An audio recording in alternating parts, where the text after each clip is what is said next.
الحمد لله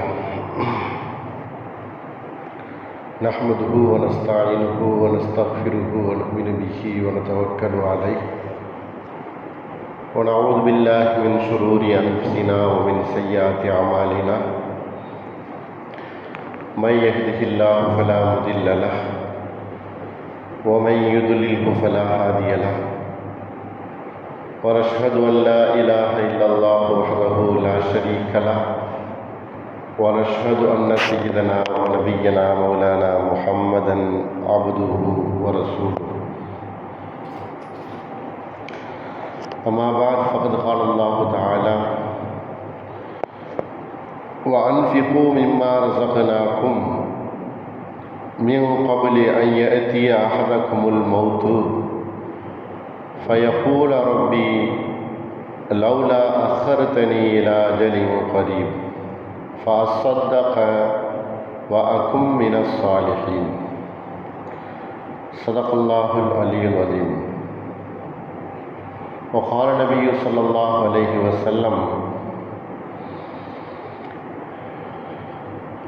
لله الواحد القهار أو كما قال عليه الصلاة والسلام.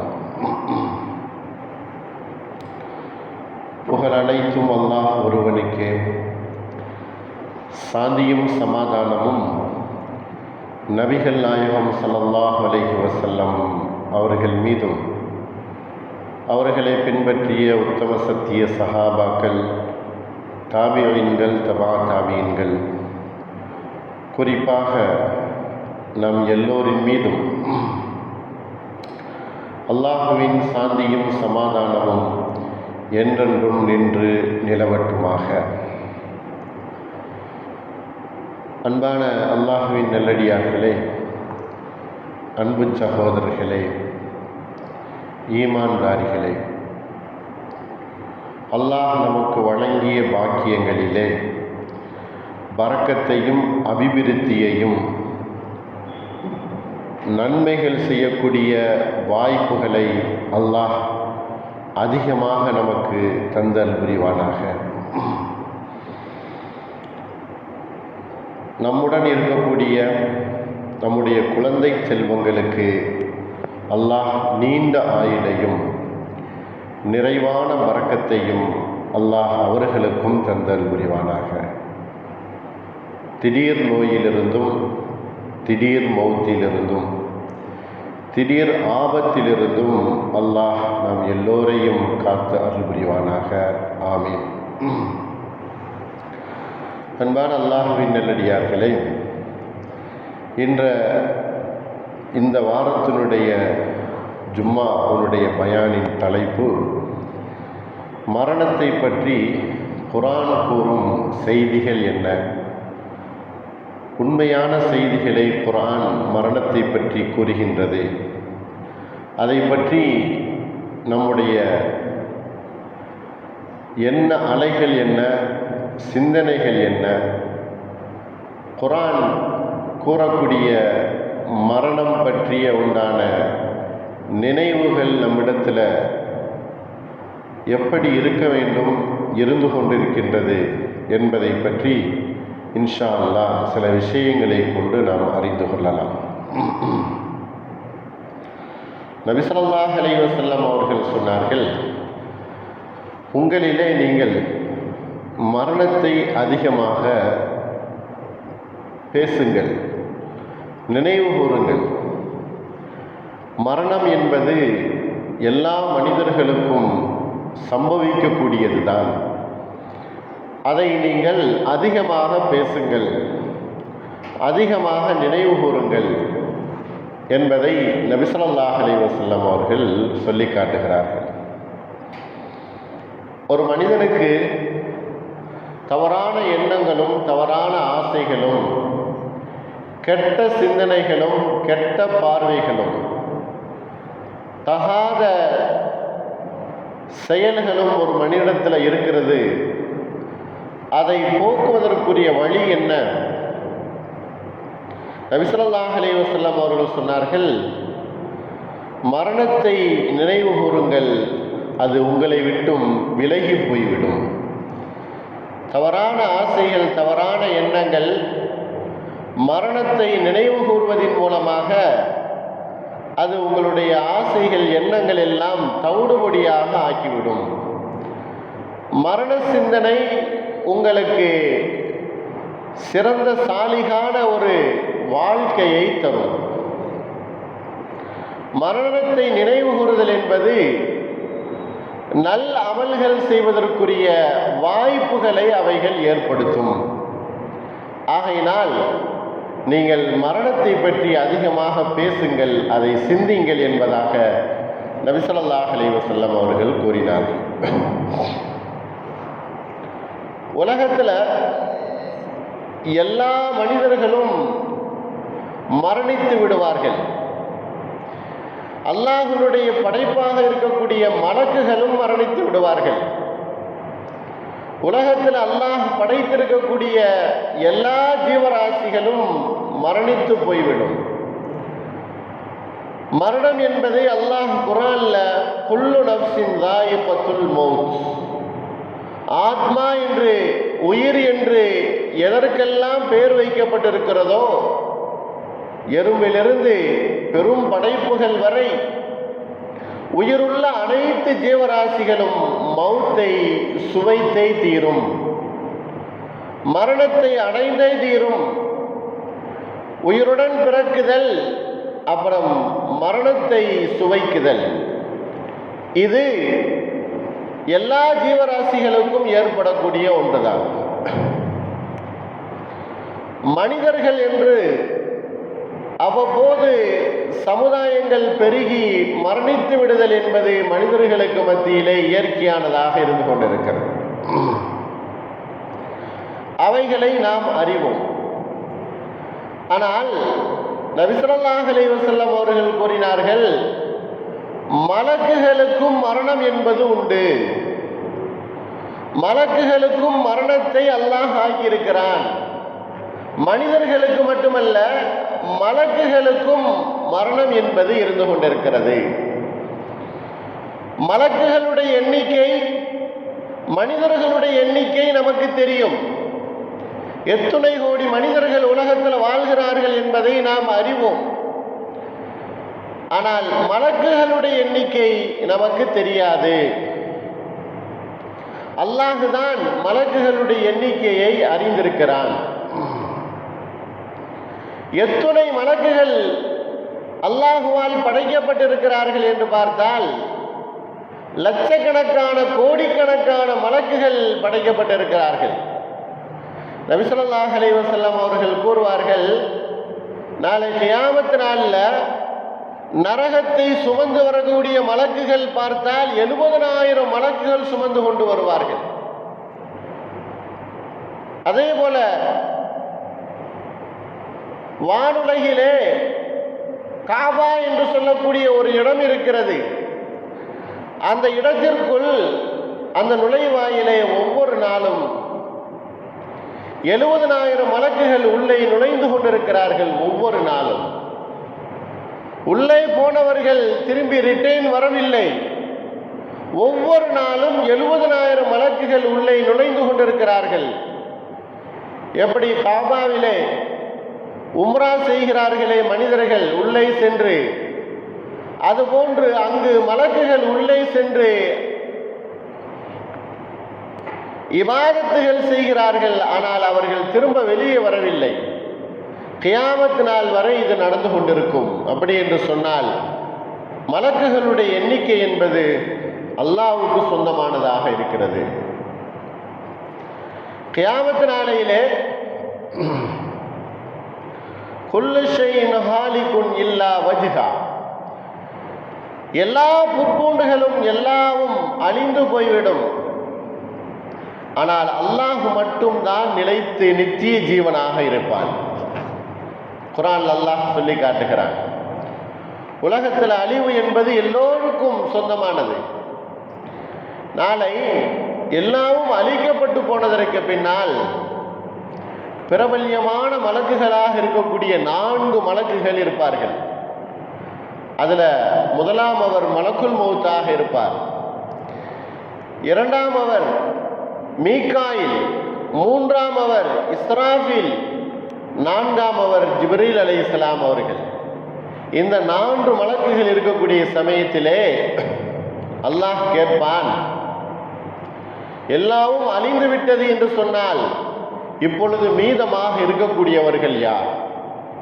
இப்பொழுது மீதமாக இருக்கக்கூடியவர்கள் யார் என்று கேட்கும் பொழுது மலக்குல் மௌத்து சொல்லுவார், அல்லாஹ்வே, உன்னுடைய அடிமைகளாகிய நாங்கள் இருந்து கொண்டிருக்கிறோம். 4 மலக்குகள் இருந்து கொண்டிருக்கிறோம். அல்லாஹ்வே, நீ இருந்து கொண்டிருக்கிறாய். 4 மலக்குகள் கடைசியாக இருப்பார்கள். அல்லாஹ் கேட்பான், ஜிப்ரீல், மீகாயில், இஸ்ராஃபில், மலக்குல் மௌத், இந்த 4 நபர்கள் இருக்கக்கூடிய அந்த சமயத்தில் அனைத்துமே அழிந்து போய்விடும். அல்லாஹ் சொல்லுவான், அந்த 3 மலக்குகளையும் அவர்களும் மரணமாகட்டும்.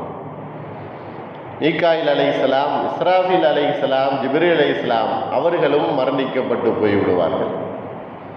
அல்லாஹ் மறுபடியும் கேட்பான், இப்பொழுது யார் மீதமாக இருப்பது? மலக்குல் மௌத்து சொல்லுவார், அல்லாஹ்வே, உன்னுடைய அடிமையாகிய நான் மீதமாக இருக்கிறேன். நீ இருக்கிறாய். நீயும் நானும் இப்பொழுது இருந்து கொண்டிருக்கிறோம். அப்பொழுது அல்லாஹ் சொல்லுவான், மலக்குல் மௌத் அவர்களே, நீங்களும் மரணமாகி விடுங்கள். மலக்குல் மௌத்தும் மரணமாகுவார். உலகத்தில் எல்லா மனிதர்களுடைய உயிர்களையும் வாங்கி அந்த மலக்குல் மௌத்து அவருக்கும் மௌத்து ஏற்பட்டுவிடும். நபி ஸல்லல்லாஹு அலைஹி வஸல்லம் அவர்கள் கூறுவார்கள், மௌத்து என்பதனுடைய கஷ்டம் மனிதர்களை விட மலக்குல் மௌத்துக்குத்தான் அதிகமான கஷ்டம் இருக்கும். கடைசியாக மௌத்தாகக்கூடிய மலக்குல் மௌத்து அவ்வளவு கஷ்டத்தோடு அந்த மௌத்தை எதிர்கொள்வார். மிகப்பெரிய கஷ்டத்தோடு அந்த மலக்குல் மௌத்து தன்னுடைய மரணத்தை எதிர்கொள்வார். அவ்வளவு சிரமத்துக்கு மத்தியில் அவருடைய மரணமும் ஏற்பட்டுவிடும். இப்பொழுது மீதமாக இருப்பது அல்லாஹ் ஒருவனே. இப்பொழுதும் அல்லாஹ் கேட்பான், தனக்கு நிகராக உலகத்தில் யாராவது இருக்கிறார்களா? தனக்கு இணையாக யாராவது உண்டா என்று கேட்கும் பொழுது யாரும் அங்கு பதிலளிப்பதற்கு யாரும் இல்லை. அல்லாஹ்வை சொல்லிக் கொள்ளுவான், இதற்கு பின்னால் என்னுடைய நிலை நித்திய ஜீவனாக இருக்கக்கூடிய அல்லாஹுவாகிய நான் தான், எனக்கு முன்னால் எதுவும் இல்லை என்பதை அல்லாஹ் உறுதி செய்வான். அப்படிப்பட்ட நிலைதான் மலக்குகளுடைய நிலையாக இருந்து கொண்டிருக்கிறது. லில்லாஹில் வாஹிதுல் கஹ்ஹார், அடக்கி ஆளக்கூடிய அந்த வஹ்ஹாபாகிய அல்லாஹ்வுக்கே முழு அரசியல் ஆட்சி அதிகாரமும் சொந்தமானதாக ஆகிவிடும். மரணம் என்பது எல்லோருக்கும் ஒரு நிலையிலே அல்லாஹ் ஆக்கிவிடுவான். குறிப்பிட்ட நபர்கள், வயது முதிர்ந்தவர்கள், சிறுவர்கள் எல்லோருக்குமே அல்லாஹ் இந்த நிலையை தந்திருக்கிறான். ஆனால் மரணம் என்பது மனிதர்களுக்கு சொந்தமானது மட்டுமல்ல, அது மலக்குகளுக்கும் சொந்தமானது. 3 நிலைகள் வரும் பொழுது மனிதனுக்கு கஷ்டமான நிலை, அதுல சலாமத் என்பதை அல்லாஹ்விடத்தில் கேட்க வேண்டும். மனிதனுக்கு ஏற்படக்கூடிய 3 கட்டங்கள், மனிதனுக்கு ஏற்படக்கூடிய 3 நிலைகள், இதுல சலாமத் என்பதை அல்லாஹ்விடத்தில் கேட்க வேண்டும். ஒன்று, மனிதர்கள் பிறக்கும் போது, குழந்தை பிறக்கும் பொழுது சலாமத்தை பெற வேண்டும். கஷ்டத்தோடு சிரமத்தோடு எந்த ஒரு துன்பமும் இல்லாமல் குறைகளும் இல்லாமல் குழந்தைகள் பிறக்குதல் என்பதே சலாமத் என்பது வேண்டும். அது மரணிக்கும் போது நிம்மதியாக மரணிக்க வேண்டும். அங்கேயும் சலாமத் என்பது வேண்டும். மறுபடியும் உயிர் கொடுத்து எழுப்பப்படும் பொழுது சிரமங்கள் கஷ்டத்தோடு அந்த உயிர் எழுப்பிவிடக்கூடாது, சலாமத் என்பது வேண்டும். இப்படி 3 கட்டங்களிலே அல்லாஹ்வினுடைய சலாமத்தை வேண்டியவர்களாக நாம் இருக்க வேண்டும். இதை எப்படி சொன்னால் நாம் விளங்கிக் கொள்ள முடியும்? ஜக்கரியா அலைஹிஸ்ஸலாம் அவர்களுக்கு கடைசி காலத்தில் ஒரு குழந்தையை அல்லாஹ் சுப செய்தியாக சொன்னான் ஜக்கரியா நபிக்கு. ஜக்கரியா நபிக்கு அல்லாஹ் ஒரு குழந்தையை சுப செய்தியாக சொல்லி அந்த குழந்தைக்கு பெயரையும் அல்லாஹ் குர்ஆன்ல சொல்லுகிறான். யஹ்யா அப்படிங்கிற ஒரு நபி. அந்த யஹ்யா அலைஹிஸ்ஸலாம் அவர்களை பற்றி அல்லாஹ் குர்ஆன்ல சொல்லும் பொழுது, சலாமுன் அலைஹி யௌம உலித வ யௌம யமூது வ யௌம யுபஅஸு ஹய்யா. அவர் பிறக்கக்கூடிய அந்த நாளையிலே சலாமத்தோடு பிறந்தார். சலாமுன் அலைஹி யௌம உலித. யஹ்யா அலைஹிஸ்ஸலாம் அவர்கள் பிறக்கும் போது சலாமத்தோடு பிறந்தார்கள். அவர்கள் மரணிக்கும் போதும் சலாமத்தோடு மரணித்தார்கள். அவர்கள் மறுபடியும் எழுப்பப்படும் போதும் சலாமத்தோடு எழுப்பப்படுவார்கள். அன்பானவர்களே, இந்த 3 கட்டங்கள் மனிதனுடைய நிலையாக இருந்து கொண்டிருக்கிறது. பிறக்கும் போது சலாமத்தோடு பிறக்குதல், மரணிக்கும் போதும் சலாமத்தோடு மரணிக்குதல், மறுபடியும் எழுப்பப்படும் போது சலாமத்தாக எழுப்பப்படுதல். வேறொரு இடத்துல அல்லாஹ் சொல்லும் பொழுது, அல்லாஹ்விடத்தில் மஹ்ஷர்ல மனிதர்கள் எல்லாம் நிப்பாட்டப்படும் பொழுது அல்லாஹ்விடத்தில் அவர்கள் சொல்லுவார்கள், அல்லாஹ்வே எங்களுக்கு 2 இறப்பை கொடுத்தாய், 2 பிறப்பையும் கொடுத்தாய். 2 இறப்பையும் கொடுத்தாய், 2 பிறப்பையும் நீ கொடுத்தாய் என்பதாக அல்லாஹ் குர்ஆன்ல மஹ்ஷர்ல சொல்லக்கூடிய விஷயத்தை அல்லாஹ் குர்ஆன்ல சொல்லி காட்டுகிறான். 2 இறப்பு என்பது நமக்கு விளங்குகிறது. பிறந்து ஒரு தடவை நாம் உலகத்திலே இறந்து விடுதல். 2 பிறப்பு என்பது நமக்கு விளங்குகிறது. ஒன்று தாயினுடைய மடியிலே நாம் பிறந்தோம், இன்னொன்று மறுமையிலே நாம் எழுப்பப்படுவோம். 2 பிறப்பு. ஒரு தடவை தாயினுடைய வயிற்றிலே இருக்கும் பொழுது உயிர் கொடுக்கப்படுதல், இன்னொரு தடவை மரணத்துக்கு பின்னால் நமக்கு உயிர் கொடுக்கப்படுதல். 2 பிறப்பு, 2 இறப்பு என்பதை அல்லாஹ் குர்ஆன்ல சொல்லி காட்டுகிறான். ஆனால் ஒரு இறப்பு தான் நமக்கு தெரிகிறது. இன்னொரு இறப்பை நாம் எப்படி விளங்கிக் கொள்ள முடியும்? அல்லாஹ் சொல்லுகிறான், நீங்கள் மரணித்திருந்தீர்கள், உங்களுக்கு நாம் உயிரை கொடுத்தோம். மரண நிலை என்பது உங்களுக்கு உயிர் கொடுக்கப்படுவதற்கு முன்னால், எப்படி கபர்களிலே நீங்கள் உயிர் இல்லாமல் இருந்தீர்களோ அதுபோல தாயினுடைய கருவறைக்கு வருவதற்கு முன்னால் நீங்கள் உயிர் இல்லாமல் இருந்தீர்கள். அப்பொழுதும் நீங்கள் இறந்திருந்தீர்கள், அப்பொழுதும் நாம் உங்களுக்கு உயிர் கொடுத்தோம். மன்னரிலிருந்து நீங்கள் மறுபடியும் எழுப்பப்படுவீர்கள் அல்லவா, அப்பொழுதும் உங்களுக்கு உயிர் கொடுப்போம். 2 தடவை உங்களுக்கு உயிர் கொடுக்கப்பட்டிருக்கிறது. அதே போல 2 தடவை நீங்கள் மரணமாகவும் ஆகியிருக்கிறீர்கள். அப்படிப்பட்ட நிலைமை என்பது அல்லாஹ் சொல்லக்கூடிய குர்ஆனில் அல்லாஹ் மிகப்பெரிய ஒரு விஷயமாக சொல்லுகிறான். وَأَنْفِقُوا مِمَّا رَزَقْنَاكُمْ مِنْ قَبْلِ أَنْ يَأْتِيَ أَحَدَكُمُ الْمَوْتُ فَيَقُولَ رَبِّي لَوْلَا أَخَّرْتَنِي إِلَى أَجَلٍ قَرِيبٍ. மனிதர்களே, நாம் உங்களுக்கு கொடுத்திருக்கிறோம் அல்லவா செல்வங்கள், அதிலிருந்து மௌத்துக்கு முன்னால் நீங்கள் செலவு செய்து கொள்ளுங்கள். وَأَنْفِقُوا مِمَّا رَزَقْنَاكُمْ مِنْ قَبْلِ أَنْ يَأْتِيَ أَحَدَكُمُ الْمَوْتُ. மௌத்து வருவதற்கு முன்னால் நாம் கொடுத்த செல்வங்களிலிருந்து நீங்கள் செலவு செய்து கொள்ளுங்கள். அடுத்தவர்களுக்கு சதகாவாக செய்து கொள்ளுங்கள். நன்மைகளை சேகரித்து வைத்துக் கொள்ளுங்கள். நாம் சாப்பிட்டது, நாம் உண்டது, நாம் உடுத்தியது, நாம் அனுபவித்தது, இதெல்லாம் நமக்கு நன்மையாக வராது, நன்மையாக இல்லை. அல்லாஹ் நமக்கு எதை கொடுத்தானோ, கஷ்ட நிலையிலையும் சிரமமான நிலையிலும் குடும்பத்திற்கு செலவழிக்க வேண்டிய சூழ்நிலையிலும் நாம் அடுத்தவர்களுக்கு சதகா செய்தோம் அல்லவா, அதுதான் நமக்கு நன்மையாக வரும். அதைத்தான் அல்லாஹ் சொல்லுகிறான், وَأَنْفِقُوا مِمَّا رَزَقْنَاكُمْ مِنْ قَبْلِ أَنْ يَأْتِيَ أَحَدَكُمُ الْمَوْتُ. மௌத்து வருவதற்கு முன்னால் நாம் கொடுத்த செல்வங்களிலிருந்து நீங்கள் செலவு செய்து கொள்ளுங்கள். நாம் நினைக்க வேண்டும், அல்லாஹ் நமக்கு செல்வத்தை கொடுத்தான், அது நம்ம அனுபவிப்பதற்கு, நமக்கு செலவழிப்பதற்கு, நம்முடைய குடும்பங்களுக்கு செலவழிப்பதற்காகத்தானே அல்லாஹ் நமக்கு கொடுத்தான். பிறருக்கு செலவழிக்கவா அல்லாஹ் நமக்கு கொடுத்தான் என்பதாக நாம் யோசிக்கலாம்.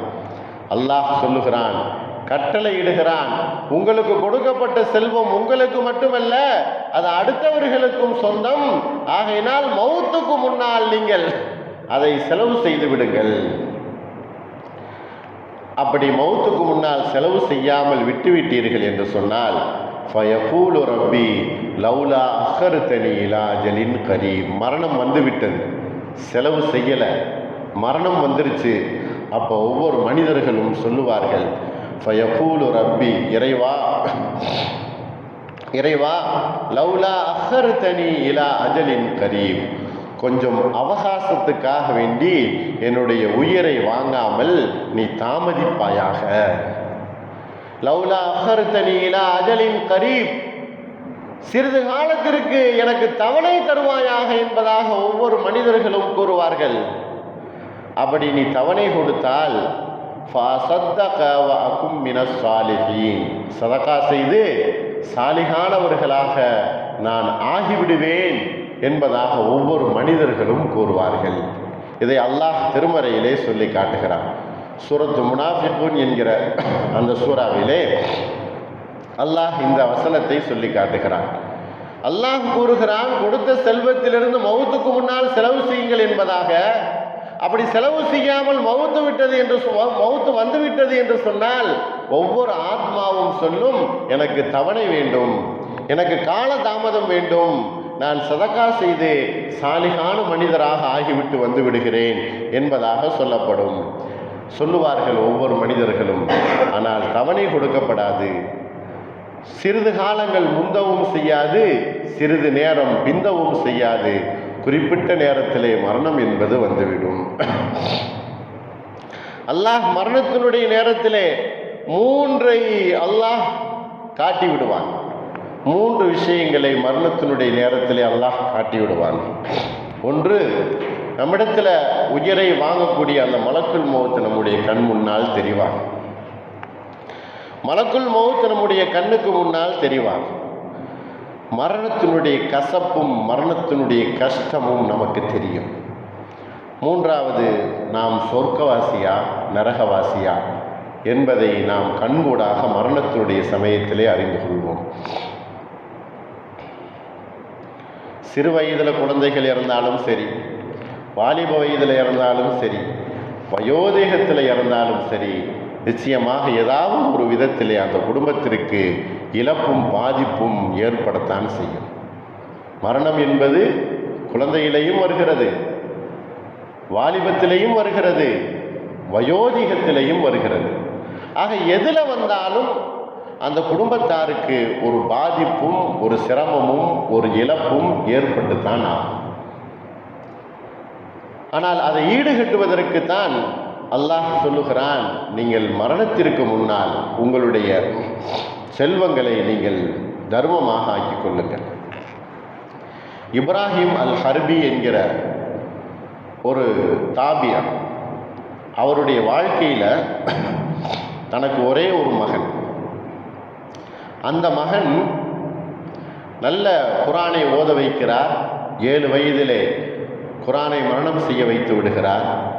10 வயதிலே ஹதீஸும் மனனம் செய்து விடுகிறார்.